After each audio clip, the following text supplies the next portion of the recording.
तो ऐसे में जाति के आधार पर प्रताड़ना झेलने वाले समुदाय के बीच आरक्षण का बंटवारा करना ये पूर्ण रूप से अनुचित, असंवैधानिक व गलत है।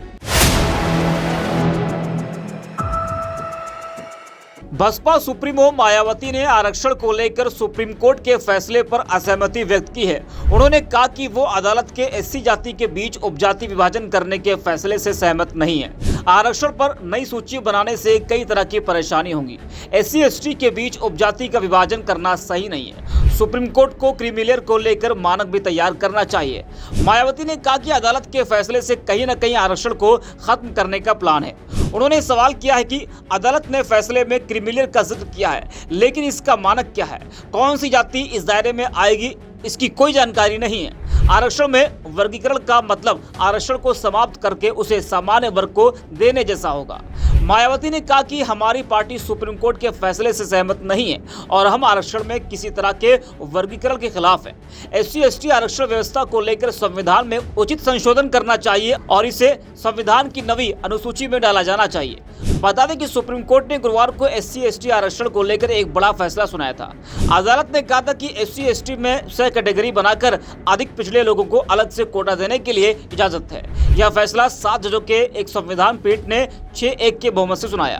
फैसला सुनाने वाले एक जज ने कहा कि वो इस बात से सहमत है कि ओबीसी पर लागू क्रीमी लेयर का सिद्धांत एससी एसटी पर भी लागू होता है। उसी मामले को लेकर मायावती ने ये बड़ा बयान दिया है। जरा आप भी सुनिए मायावती ने क्या कुछ कहा है। जबकि अनुसूचित जाति व जनजाति समुदाय के लोगों का वर्गीकरण का एकमात्र मूलभूत आधार सामाजिक गैर बराबरी अर्थात छूत पात रहा है।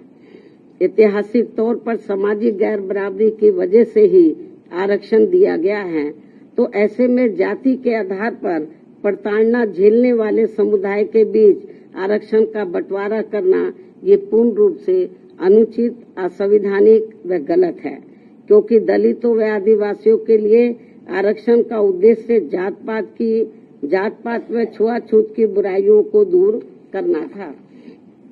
साथ ही दिनांक 1 अगस्त 2024 के माननीय सुप्रीम कोर्ट के निर्णय अनुसार अब राज्य सरकारें अनुसूचित जाति व जनजाति का उपवर्गीकरण कर सकते हैं, जो कि असंवैधानिक है एवं उचित नहीं है।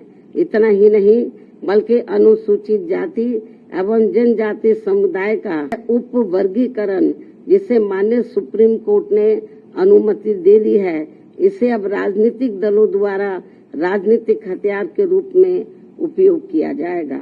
जहां एक तरफ राजनीतिक दल अपने राजनीतिक उद्देश्यों को पूरा करने के लिए कुछ अनुसूचित जाति व जनजाति वर्गों को हाशिए पर धकेल देंगे और उनके लिए पक्षपात का माहौल बनाकर अपना उद्देश्य पूरा करेंगे, तो वहीं दूसरी तरफ अनुसूचित जाति एवं जनजाति के इस उपवर्गीकरण के कारण काफी पद रिक्त रह जाएंगे और आगे चलकर फिर उन पदों के अनारक्षित श्रेणी में तब्दीली हो जाने की प्रबल संभावनाएं होंगी।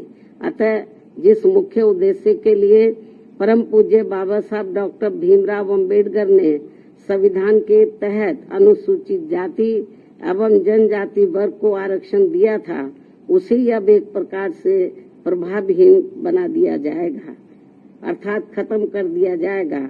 वैसे भी खासकर बीजेपी, कांग्रेस व समाजवादी पार्टी आदि हमेशा से ही एससी व एसटी वर्गों को मिल रहे आरक्षण के विरुद्ध रहे हैं और इसलिए इनके वकीलों ने उपवर्गीकरण की काफी जोरदारी से कोर्ट के सामने अपनी दलीलें भी रखी हैं और इसे खत्म करने की सिफारिश में ये पार्टियां हमेशा प्रयासरत रहती हैं।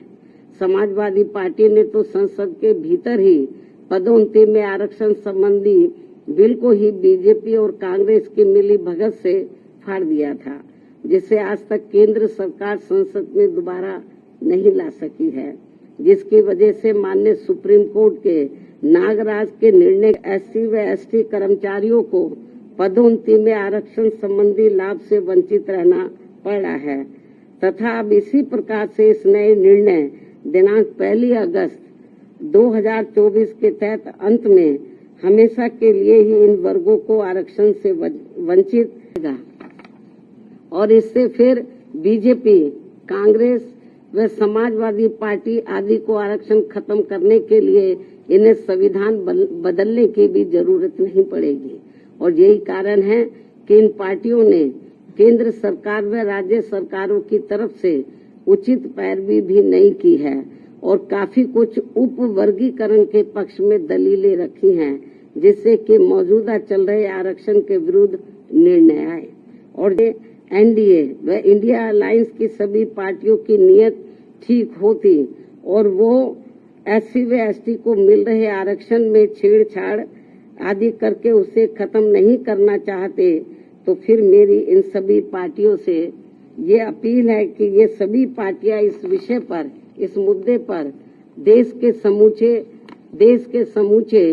एससी व एसटी समाज के समक्ष अपने स्पष्ट करें और इसी चल रहे संसद सत्र में संविधान में उचित संशोधन लाकर ये स्पष्ट करें कि अनुच्छेद 341 व 342 के तहत माननीय राष्ट्रपति द्वारा घोषित एससी व एसटी जातियों के संबंध में भविष्य में किसी भी प्रकार की छेड़छाड़ व उप वर्गीकरण करने का अधिकार किसी को भी नहीं होगा तथा इन सभी जातियों को आरक्षण प्राप्त होने के लिए एक समूह के रूप में ही देखा जाएगा।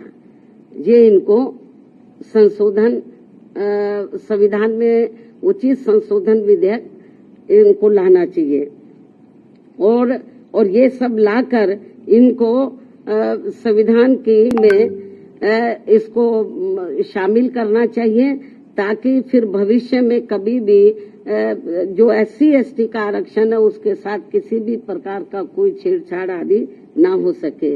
हालांकि ये नौबत नहीं आती यदि इसको बहुत पहले ही संसद द्वारा संविधान की 9वीं सूची में डाल दिया जाता।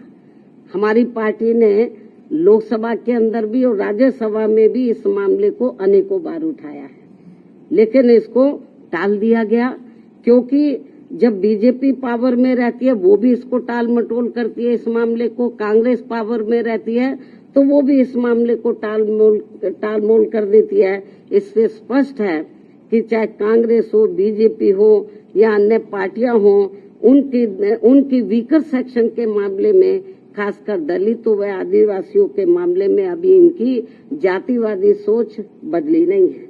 मुझे नहीं लगता है कि ऐसा कुछ ये पार्टियां कर पाएंगी। इसके साथ साथ मेरी इस देश के सभी अनुसूचित जाति व अनुसूचित जनजाति वर्गों के लोगों से ये खास अपील भी है